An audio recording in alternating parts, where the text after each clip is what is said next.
જ્યારે આવો રોગ થાય છે તેમાંથી આપણે એને બચાવવું હોય તો આપણે આ જે ઇન્ફેક્શન છે તેને કંટ્રોલમાં લેવું જોઈએ અને ઇન્ફેક્શનને કંટ્રોલમાં લેવા માટે આપણી પાસે બહુ સરસ વેક્સિન્સ અવેલેબલ છે, ઘણા વર્ષોથી છે, પણ આપણે એને એટલી પ્રચલિત રીતે લેતા નથી હોતા. નમસ્તે, હું છું બીના ખબરછે.com પરથી. આજે આપણે વાત કરવાના છીએ સર્વાઇકલ કેન્સર વિશે. મારી સાથે છે દીપ્તિબેન પટેલ, જે ખૂબ જ જાણીતા ગાયનેક છે, સુરતના 40 વર્ષ જૂના, કદાચ એમની પ્રેક્ટિસ છે, કદાચ એનાથી પણ વધારે એવું કહી શકીએ. પૂનમ પાંડે એક સ્ટન્ટ કર્યું કેન્સર માટેનું, એના કારણે બદનામ થયું, પણ લોકોમાં ઘણી બધી અવેરનેસ આવી છે આને લઈને. તો આજે આપણે જાણશું સર્વાઇકલ કેન્સર શું છે અને કેવી રીતે થાય છે. Ma'am, welcome. શું છે આ સર્વાઇકલ કેન્સર અને કેવી રીતે થાય છે? જ્યારે કોઈ પણ કેન્સર થાય છે ત્યારે આપણે ઘણી બધી વસ્તુ પ્રચલિત હોય છે કે કદાચ જીનેટિક હશે, ફૂડને લીધે હશે, લાઇફસ્ટાઇલને લીધે હશે, પરંતુ આ એક એવું કેન્સર છે કે જેમાં ઇન્ફેક્શન, વાયરલ ઇન્ફેક્શન જવાબદાર હોય છે. લગભગ 100 કેન્સર થાય છે, એમાંથી 100 સર્વાઇકલ કેન્સર હોય છે, એમાંથી ઓલમોસ્ટ 97 to 98% કેસીસમાં વાયરસનું ઇન્ફેક્શન એનું રીઝન હોય છે. એટલે જ્યારે પણ કોઈ પણ ઇન્ફેક્શન કોઈ રોગ માટે જવાબદાર હોય ત્યારે એનું ટ્રીટમેન્ટ કરવી સહેલી હોય છે. એટલે જો જીનેટિક હોય કે બીજા કોઈ રીઝન હોય તો, અને જ્યારે કોઈ આપણને રીઝન જ ખબર નથી તો એવા કેન્સરને મટાડવું અઘરું હોય છે. એટલે કે સર્વાઇકલ કેન્સરને જો આપણે કંટ્રોલમાં લેવું હોય, આપણી નવી જે પેઢીને બચાવવી હોય, કે આપણા જે ભારતના દેશ પર જે હેલ્થનું બર્ડન છે અને જે ફિમેલ કોઈકની બેન હોય, કોઈકની માતા હોય કે સિસ્ટર હોય, તે એને જ્યારે આવો રોગ થાય છે તેમાંથી આપણે એને બચાવવું હોય તો આપણે આ જે ઇન્ફેક્શન છે તેને કંટ્રોલમાં લેવું જોઈએ અને ઇન્ફેક્શનને કંટ્રોલમાં લેવા માટે આપણી પાસે બહુ સરસ વેક્સિન્સ અવેલેબલ છે, ઘણા વર્ષોથી છે, પણ આપણે એને એટલી પ્રચલિત રીતે લેતા નથી હોતા. કેટલા ડોઝ હોય છે, કોને કઈ ઉંમરે લેવી જોઈએ, એના માટે શું છે? HPV વેક્સિન છે તે 2 થી 3 ટાઈપની આવે છે. એટલે એમાં જુદા જુદા સ્ટ્રેનવાળી હોય છે. જે સર્વારિક્સ કરીને વેક્સિન આવે છે તે HPVના 2 સ્ટ્રેન 16 અને 18 પર જ ઇફેક્ટ કરતી હોય છે. જ્યારે ગાર્ડાસિલ કરીને બીજી એક વેક્સિન અવેલેબલ છે તે 6, 6, 11, 16 અને 18 અને બીજા વેરિયન્ટ સાથે પણ એની ઇફેક્ટ હોય છે.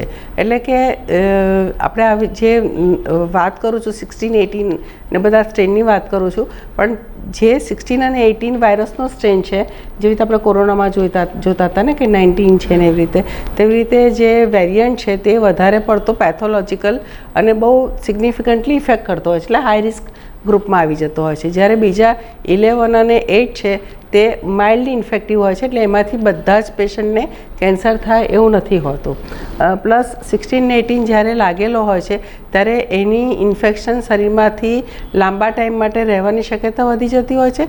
પ્લસ જ્યારે ઇન્ફેક્શન લાગ્યું છે અને ચાંદુ પડ્યું છે તેમાં કેન્સરમાં થવાની શક્યતા વધી જતી હોય છે.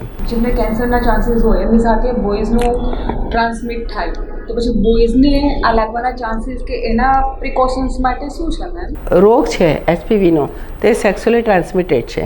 એટલે એમાં એવું નથી કે ખાલી સેક્સથી જ થાય, બરાબર. સેક્સથી તો થવાનું જ છે, પ્લસ તમારે ઓરલ કોન્ટેક્ટ થાય કે કિસિંગ ને એનાથી પણ આ રોગ થતો હોય છે. એટલે જ્યારે સેક્સની વાત આવે છે ત્યારે જો આપણે ફિમેલને જ પ્રોટેક્શન આપીશું પણ મેલને પણ જો આપણે એનાથી ઇમ્યુનાઇઝ કરીશું અને એને પોતાને પણ જો નહીં લાગે આ HPVના જે વાયરસીસ છે તો પછી એ ફિમેલને ટ્રાન્સફર નથી કરવાનો. પ્લસ જે 16, 18, 6, 11 અને બીજા બધા જે HPVના સ્ટ્રેન છે તે છોકરાઓને પણ એટલું જ ઇફેક્ટ કરે છે. ઓલ્ડર એજમાં થતા સિસ્ટના કેન્સર, ગોળીના કેન્સર કહીએ છીએ કે પ્રાઇવેટ પાર્ટના કેન્સર કહીએ છીએ, તે પણ HPV ઇન્ફેક્શન લીધે થતા હોય છે. પ્લસ ઘણી વખતે વાટ્સ એટલે શું હોય, નાના નાના મસા થતા હોય કે પેશાબમાં બળતરા થતી હોય કે એવા જે રોગો છે સેક્સ્યુઅલી ટ્રાન્સમિટેડ ડિસીઝીસ છે તે HPV વાયરસને જે થતા હોય છે એની સામે પણ આ બોયઝને પ્રોટેક્શન મળતું હોય છે. એટલે આ બાયલેટરલ છે. આપણે ફિમેલની જ વાત કરીએ છીએ, પણ ફિમેલની સાથે આપણે મેલને પણ આપીશું તો એ જ મેલ ફિમેલને નહીં લગાવે, અને ધારો કે મેલે ફિમેલ પાસે લીધું છે તો એને પોતાને ઇન્ફેક્શન નહીં લાગે. એટલે બંનેને પ્રોટેક્ટ કરવાની ખૂબ જ જરૂરિયાત છે, જે અત્યારે બહુ પ્રચલિત નથી. HPV ઇન્ફેક્શન થઈ ગયું હોય તો શું એને એ પછી વેક્સિન લઈ શકાય મેમ? HPV ઇન્ફેક્શન ધારો કે તમારા આપણે જે સર્વાઇકલ સ્મિયર લઈએ છીએ અને એમાં ડિટેક્ટ થાય કે HPનું ઇન્ફેક્શન છે તો કયો સ્ટ્રેન છે તે જોવામાં આવે છે. જો એ સ્ટ્રેન સિવાયના બીજા સ્ટ્રેનથી પણ ઇન્ફેક્શન થતું હોય છે અને એની સામે પણ પ્રોટેક્શનની જરૂર હોય છે. એટલે જો તમને ઇન્ફેક્શન છે અને એક્ટિવ નથી તો તેવા સંજોગોમાં તમે વેક્સિન લેશો તો તમને ચોક્કસ એનાથી તમને ફાયદો થશે.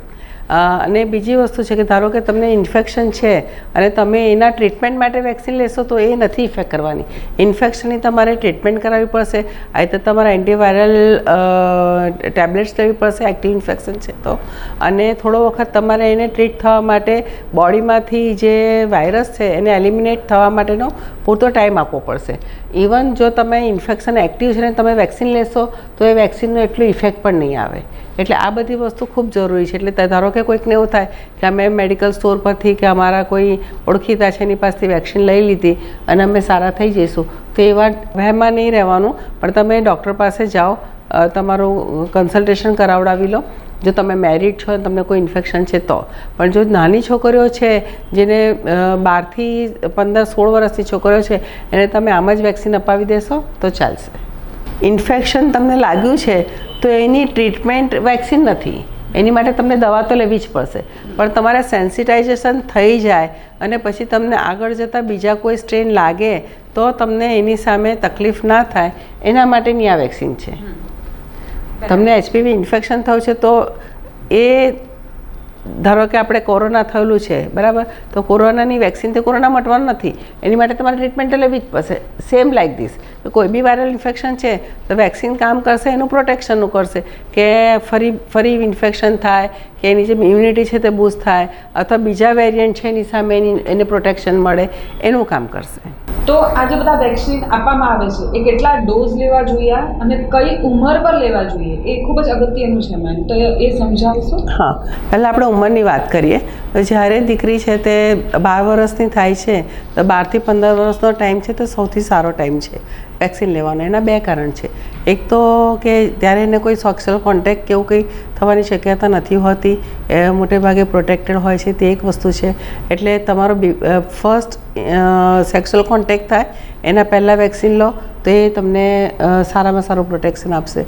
અને બીજું કે 12 થી 15 વર્ષમાં જે બાળકીઓ વેક્સિન લે છે એમની ઇમ્યુનિટી ડેવલપ થવાની અને જે ઇમ્યુનનું સ્ટેટસ છે, જે બિલ્ટઅપ થવાની તાકાત છે તે સૌથી સારી HPV વેક્સિનની આ ઉંમરમાં હોય છે. એટલે તમે અને આમ ને 2 ડોઝ લેવા પડતા હોય છે. એટલે આ બધા ફાયદા છે કે 3 ફાયદા થઈ ગયા. એક તો એમને સૌથી સારું પ્રોટેક્શન મળશે 100%. બીજી વસ્તુ એમનું જે પ્રોટેક્શન છે એનું લેવલ બહુ સારું રહેશે. અને ત્રીજી વસ્તુ છે 2 ડોઝ લેવા પડશે. એટલે સૌથી સારી વસ્તુ છે કે તમે 12 થી 15 વર્ષમાં બાળકીને અપાવી દો. અને જો તમે 15 વર્ષથી ઉંમરની એજ છે તો તમારે 3 ઇન્જેક્શન લેવા પડશે. અને 15 થી 25 વર્ષમાં તમને પ્રોટેક્શન મળશે. પણ જે તમને 12 થી 15 વર્ષમાં પ્રોટેક્શન મળે છે એનાથી કદાચ 5 થી 10% કદાચ ઓછું તમને જે વાયરસની જે ઇમ્યુનિટી છે તે ઓછી ડેવલપ થાય એવું બની શકે છે. પરંતુ તે છતાં પણ વીક ઇમ્યુન રિસ્પોન્સ આવે કમ્પેરેટિવલી ટુ ધી યંગર એજ, પણ તે છતાં પણ લેવી જોઈએ. કારણ કે નહીં લીધા કરતાં આ જે તમે લેશો તેમાં તમને લગભગ 80 થી 90% પ્રોટેક્શન તો મળવાનું જ છે. એજને ખરેખર સંબંધ છે આ વેક્સિન સાથે? યંગ એજમાં તમે લેશો તો ઇમ્યુન રિસ્પોન્સ બહુ સારો આવશે. કારણ કે આ DNA વેક્સિન છે, એટલે આ DNA વાયરસ છે અને DNA વાયરસની જ્યારે અસરકારકતા હોય છે અને એની ઇમ્યુન રિસ્પોન્સ ડેવલપ થતો હોય છે તો યંગ એજમાં વધારે સારી રીતે થતું હોય છે. એટલે યંગ એજમાં તમે જો આ વેક્સિન લેશો તો તમને પ્રોટેક્શન 100% મળશે. પ્લસ તમારું સેક્સ્યુઅલ એક્સપોઝર થાય છે એના પહેલાં તમે લઈ લો છો. એટલે જ્યારે તમારું એક્સપોઝર થાય છે અને તમારો પાર્ટનર HPVથી પીડિત છે કે ઇન્ફેક્ટેડ છે તો તમને એનું ઇન્ફેક્શન લાગવાનું નથી. હવે આટલી બધી વેક્સિનની જ્યારે વાત થઈ છે તો આ વેક્સિનની કિંમત કેટલી છે મેમ? હા, હવે જે હું સર્વારિક્સ વેક્સિન કહું છું કે જે ખાલી 16 અને 18 બે જ HPVના સ્ટ્રેન સામે છે તેની કોસ્ટ લગભગ 3200 રૂપિયા હોય છે. જ્યારે જે ગાર્ડાસિલ છે કે જે cervical cancer plus vagina વલ્વાના cancer અને બીજા જે પેપિલોમાસ થાય છે એની સામે પ્રોટેક્શન મળે તે વેક્સિનની કિંમત આશરે 4,000 જેવી થતી હોય છે. આ બંને વેક્સિન છે તે ઇમ્પોર્ટેડ હોય છે અને એની કોસ્ટ આટલી થતી હોય છે. હમણાં ગવર્મેન્ટે વેક્સિન કાઢેલી છે અને એની કોસ્ટ લગભગ 2,000 રૂપિયા છે, પરંતુ બલ્કમાં લે અથવા કોઈ સામાજિક સંસ્થા લે તો એમાં ખાસું કન્સેશન મળતું હોય છે અને એ ડોઝ 2 જ લેવા પડતા હોય છે. એટલે આ રીતનું એનું કેલ્ક્યુલેશન હોય છે અને ગાર્ડાસિલના વેક્સિન છે તે લગભગ 3 લેવી પડતી હોય છે. સર્વાઇકલ કેન્સર છે એનું જે બજેટ થતું હોય છે કે તમારો ઓપરેશનનો ચાર્જ થાય, તમારું સફરિંગ થાય, રેડિયોથેરાપી લેવી પડે, કિમોથેરાપી લેવી પડે અને જે સોસાયટીનું બર્ડન છે અને સ્ક્રીનિંગ ટેસ્ટ છે, આ બધું જે બર્ડન છે તેના સામે તમે માસ્ક કદાચ આખા જે માસ છે આપણું જે ફિમેલનો જે આપણે કહીએ માનો કે 12 વર્ષથી કે 20 વર્ષની બાળકીઓને પણ તમે આપો છો તો પણ તમે બહુ એક આગળ જતાં એટલે 15-20 વર્ષ પછીનું જે તમારું બજેટ છે હેલ્થનું બજેટ તે લગભગ તમે 2 થી 3 ગણું બચાવી શકશો. આટલી ખર્ચો કેવી રીતે થાય? હું તો કહું કે ગવર્મેન્ટ પણ જો ફ્રીમાં વેક્સિન આપે તો પણ ગવર્મેન્ટને જે સ્ત્રીઓ પાછળ આગળ જતાં ખર્ચો કરવો પડે છે કે જે કરવાનો છે તેમાં ઘણી બધી રાહત થઈ જશે. પ્લસ સફરિંગ ઓછું થશે. કોઈની પણ ટીચર છે કે કોઈની પણ સિસ્ટર છે કે કોઈની પણ બહેન છે એનું અકાળે મૃત્યુ થાય છે અને જ્યારે કેન્સર થાય છે પછી જે સર્વિક્સનું કેન્સર થાય છે પછી જે સફરિંગ હોય છે તે ઘણું લોટ ઓફ ડિફરન્ટ ટાઈપનું હોય છે. બ્રેસ્ટ કેન્સર કરતાં પણ સર્વિક્સના અને એન્ડોમેટ્રિયલ કેન્સર કે વજાઇનાના કેન્સર હોય છે એનું સફરિંગ બહુ અલગ રીતનું હોય છે. આ હતી ખૂબ જ ઇન્ફોર્મેટિવ, એટલે કે વેક્સિન માટેની એટલી સરસ જાણકારી, કેટલા ડોઝ, કઈ રીતે, કઈ ઉંમર પર, કેટલી કિંમત છે, સરકારી છે અને ઇમ્પોર્ટેડ છે કે એ સિવાય પણ બાળકોને ખાસ જે પુરુષોમાં રસી આપવામાં આવે છે જેની જાણકારી બિલકુલ નહીં મળતી, જે મેં આપી છે. એટલે ખરેખર આ ઘણું યુઝફુલ છે. જો આમાં કંઈ બી લાગે તો તમે સંપર્ક કરી શકો છો. અને ખાસ હું એક વસ્તુ કહીશ કે તમે જે પહેલાં શરૂઆત કરી ત્યારે પૂનમ પાંડેની વાત કરી, બધાને ઇમોશન સાથે થોડીક છેડછાડ કરી કહેવાય કે આવી રીતે ફેક નહીં કરવું જોઈએ, બધું જ બરાબર છે અને નહીં જ કરવું જોઈએ. પરંતુ જે છેલ્લા 1 મહિનાની અંદર ઇન્ક્વાયરીઝ આવે છે સર્વાઇકલ કેન્સર માટે અને વેક્સિન માટે તે લગભગ 5 થી 6 ગણી થઈ ગયેલી છે. એટલે કોઈક વખત એવું થાય ને કે